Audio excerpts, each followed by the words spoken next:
Hey guys, how's it going? It's Al.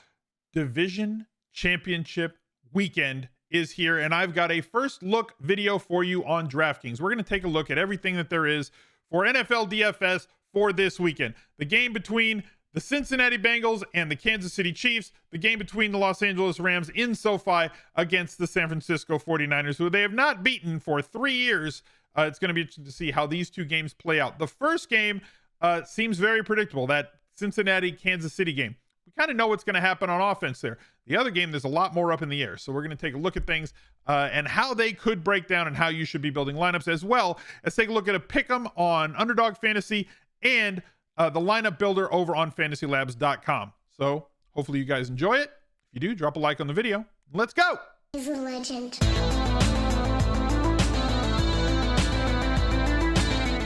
Let's start on Underdog Fantasy with the pick'em page. I think that this game between Kansas City and Cincinnati is going to be somewhat predictable in the way the offenses are going to play. Neither defense can do much to stop the opposing offenses, just like the Bills and the Chiefs last weekend. Cincinnati does have problems along the offensive line that are going to allow more pressure than usual. They're already one of the worst offensive lines in football. And then they got a lot of injuries in the opening week in the wild card round, which led to like 47 sacks last week against Tennessee. Now, Kansas City's pass rush is not as good as Tennessee's pass rush, but they still should be able to get Burrow under a little bit of trouble. But there's going to be an awful lot of pass in this game, as neither defense can do much to stop the opposing offenses. So I'm going to keep this very simple. I'm going to go Patrick Mahomes over. Unders are sharper. Overs are more fun. You can get a deposit match if you use promo code ALSMIZZLE at checkout. Up to $100, so you can use that for your free plays or to set up your best ball drafts for next season. Let's go with Tyreek Hill over 78 yards receiving. Let's go Burrow to Jamar Chase. We're going to correlate both of them with each other. Mahomes correlating him with Tyreek Hill, and we'll correlate both with one another because I think this game is going to shoot out and push back and forth. That one's going to pay 10-1. I got 50 on it. We'll confirm that and send it there. We'll take a look over at the Vegas page over on Fantasy Labs.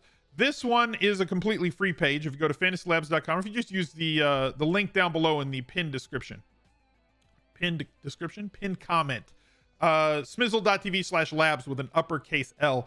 You go to NFL, you hover over it, you come down here to Vegas, and it'll show you this page right here with all the line movement as it goes along. This game, there's not going to be any weather in this spot. This line opened at a total of 50.5. And Chiefs favored by 7. Nothing much has changed there. We expected more tickets to be bet on Kansas City, but the total has moved up 4 points. So like both teams expected to score a lot coming in and expected to score more now. In fact, almost 9 more points, 8.5 more points expected total in that game versus the Rams in San Francisco, where the total has trended downward. The Rams have not beaten San Francisco in their last 6 meetings. And though they are 3.5 point favorites, there's a lot of different ways that game can go. I'm going to talk about them in just a minute. Whether the Rams are in control or whether San Francisco's in control. So taking a look over at DraftKings, Patrick Mahomes is really, really good, and everybody else is not priced extremely high, so we can totally afford this absolute goat of a monster of a fantasy beast that he is. Does contribute on the ground, so we do have a couple of extra points there. He can also scoot and get into the end zone, giving us some touchdown upside there on the ground. But like efficiency, not volume, is what leads to quarterback scoring. Great chance at a 300-yard bonus here. Their bread is buttered with Patrick Mahomes making plays through Tyreek Hill and through Travis Kelce. So with the amount of times that he's going to throw it, 35 plus, 40 plus times against the Cincinnati offense that can score enough points, especially against this Kansas City defense, to force them to keep their foot on the pedal. Patrick Mahomes, to me, is the best play at quarterback this week, even though you have Joe Burrow priced way below him. Also a good play based on that push and pull, coming off of a bad week last week where they had to go to Tennessee. They had to deal with that defense with not a great offensive line and injuries. Still in that same situation, but this is a different spot for them going against Kansas City. Is you're not going to win games. You're not going to win against Kansas City scoring 19 points. They've got to put up a 30 spot or more in order to try and win this game. I am Morris. Thank you very much. Or I am Oris. Thank you very much for the 20 months. Appreciate that. And if they do score that many points, you would assume that Joe Burrow is going to have multiple touchdowns, maybe 3+, and then you can dictate how the rest of that game is going to trend. Stafford versus Garoppolo. If San Francisco is winning this game, right? If you think, you know what, the spread is wrong, they're going to win it on the field, then obviously San Francisco is going to run the hell out of the football. If they play from ahead, they're going to do everything they can to play bully ball, to bleed the clock, to have as few plays as possible, as few snaps as possible allowed for Matthew Stafford and that Rams offense. They're going to run the ball 35+ times if they are playing with a lead. And Jimmy Garoppolo, to them, throwing it less than 20 times is absolutely ideal. So if you think the 49ers are going to win,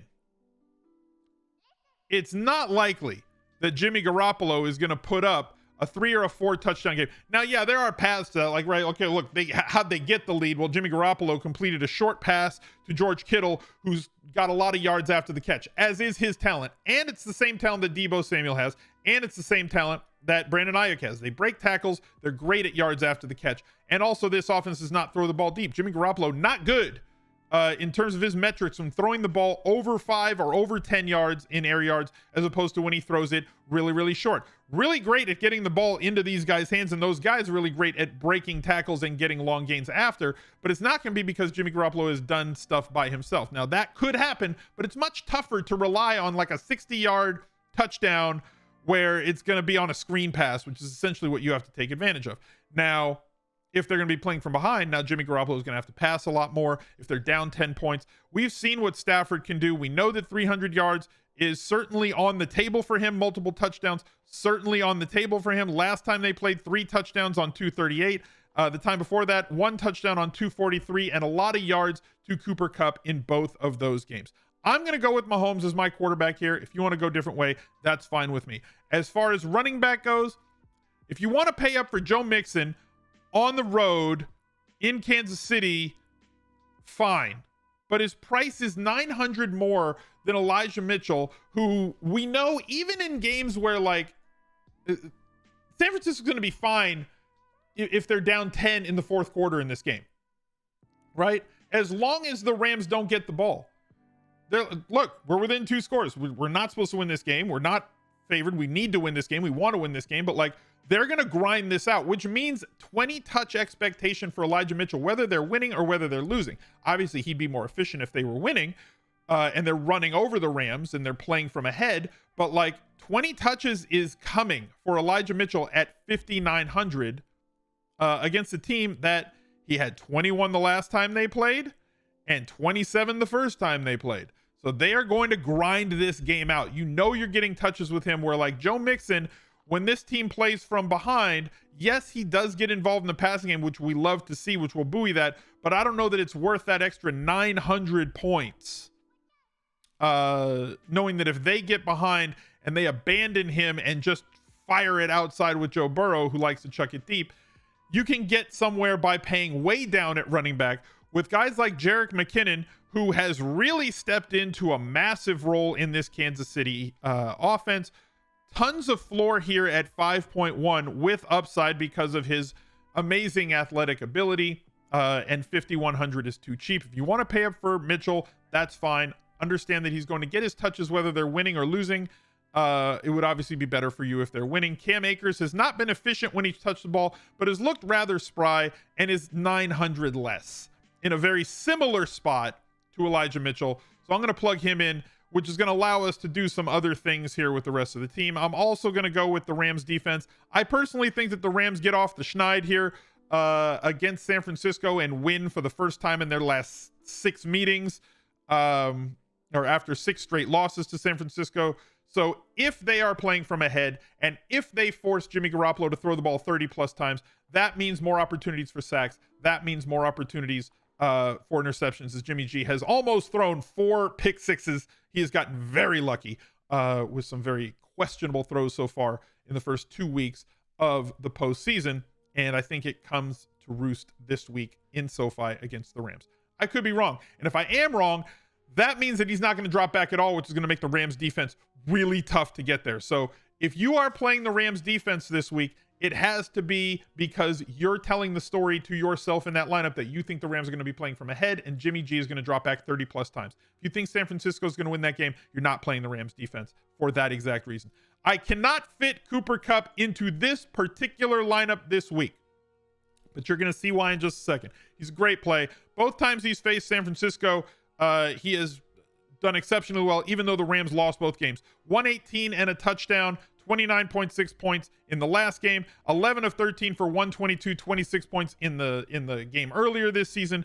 I would expect nothing less from him this week, but I don't see all that many paths for this game to completely shoot out, and I think that we could get there with some other guys. So like that means that I'm going to be loading up on basically Kansas City and Cincinnati for the rest of this lineup.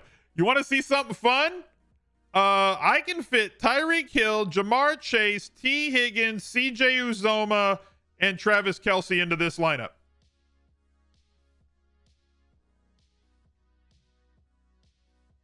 Excuse me, what?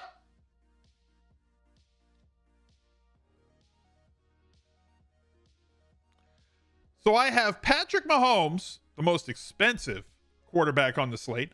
I got two solid volume running backs who are involved in the passing game with touchdown upside for both of them.